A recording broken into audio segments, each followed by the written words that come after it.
दुर्दुरिया माता का गीत भीख मांगते समय। भिखिया मांगी मोरी मैया अरज करे, भिखिया मांगी मोरी मैया अरज करे, भिखिया मांगी मोरी मैया अरज करी, भिखिया मांगी मोरी मैया अरज करी। ससुर में मांगिल सिर का सिंदूरवा, सिर का सिंदूर मैया पति का उमरिया। ससुर में मांगिल सिर का सिंदूरवा, सिर का सिंदूर मैया पति का उमरिया। नैहर में भैया का उमरिया अरज करी, नैहर में भैया का उमरिया अरज करी। मांगी भिखिया मांगी मोरी मैया अरज करी, भिखिया मांगी मोरी मैया अरज करी।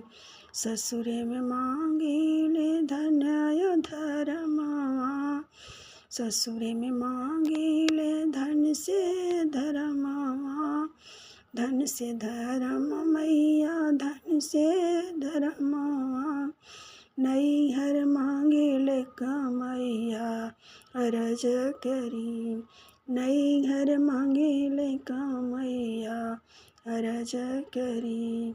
मचर पसार भिखी मांगी अरज करी, अचर पसार भिखी मांगी अरज करी।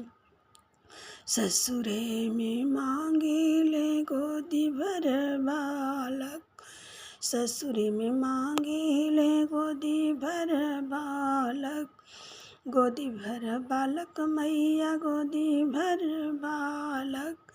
ससुरे में मांगी गोदी भरी के बालक, नैहर में भाई से भतीजवा अरज करी, नैहर में भाई से भतीजवा अरज करी।